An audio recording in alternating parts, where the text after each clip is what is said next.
Bapak, Ibu, Saudara yang dikasihi oleh Tuhan, salam sejahtera dalam Tuhan Yesus Kristus.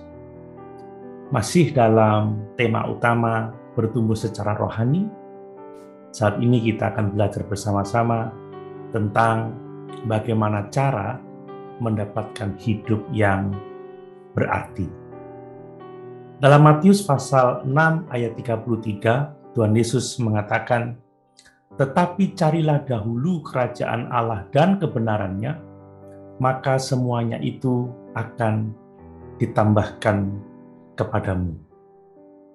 Rasul Paulus di dalam Roma 12 ayat 1-2 menuliskan, "Karena itu, saudara-saudara, demi kemurahan Allah, aku menasihatkan kamu, supaya kamu mempersembahkan tubuhmu sebagai persembahan yang hidup, yang kudus, dan yang berkenan kepada Allah.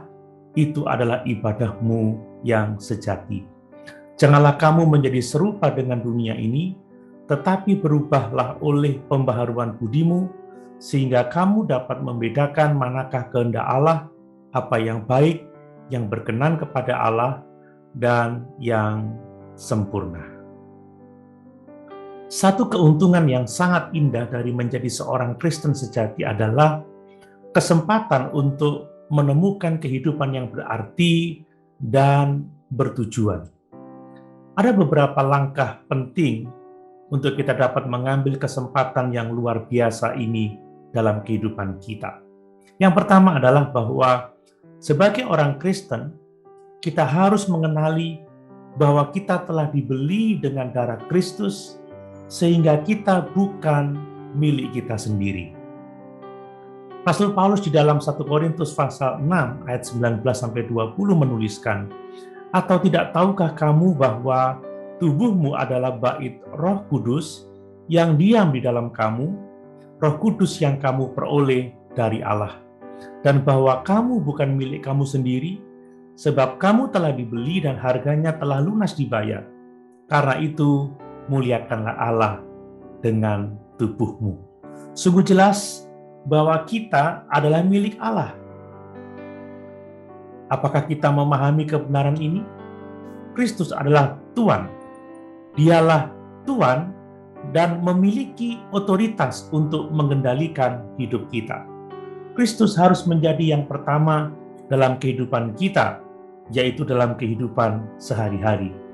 Pada kenyataannya, Kristus adalah tujuan hidup kita tiap-tiap hari. Langkah yang kedua adalah bahwa kita harus mempersembahkan atau mendedikasikan hidup kita kepada Tuhan.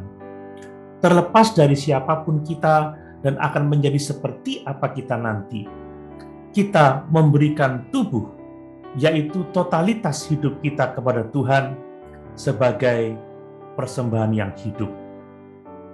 Persembahan adalah memberikan sesuatu yang berharga tanpa ada rencana untuk mengambilnya kembali. Kita menyerahkan seluruh hidup kita untuk melakukan kehendak Tuhan, apa saja yang Dia ingin kita lakukan. Langkah yang ketiga adalah kita mulai mencari tahu tentang siapa diri kita sebenarnya sebagai orang percaya. Kita adalah duta Kristus.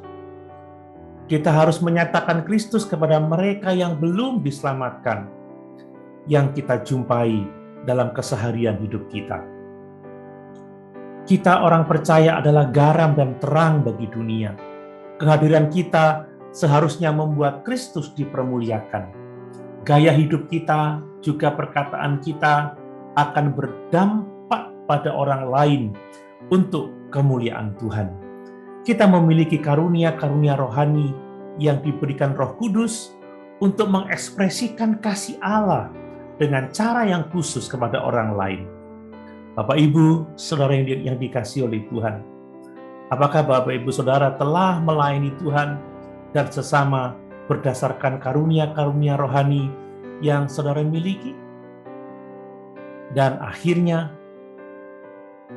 untuk kita dapat memiliki kehidupan yang berarti dan bertujuan, kita harus dapat melihat dengan baik-baik keadaan kehidupan kita di masyarakat.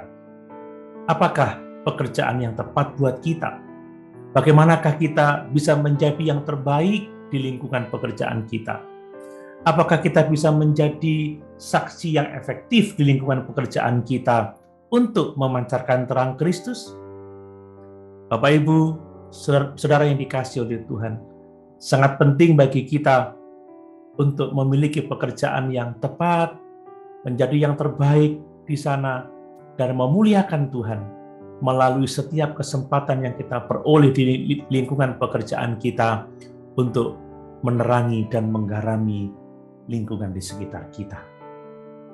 Bagi orang Kristen, tujuan dan arti hidup adalah memahami bahwa kita bukan milik kita sendiri. Kita adalah milik Kristus yang telah membeli kita dengan harga yang sangat mahal, yaitu darahnya sendiri. Kristus adalah Tuhan yang harus menjadi yang pertama dalam semua aspek kehidupan kita, harus menjadi yang pertama dalam semua yang kita pikirkan dan kita lakukan. Bapak, Ibu, saudara yang dikasihi oleh Tuhan, sudahkah kita mendedikasikan hidup kepada Tuhan? Mari, dengan sungguh-sungguh, kita memberikan hidup kepada Tuhan untuk melakukan kehendak-Nya. Sebab kita bukan milik kita sendiri, tetapi milik Kristus. Dan ingat, saat tiba waktunya, kita akan menerima upah kita di surga. Haleluya. Tuhan Yesus memberkati.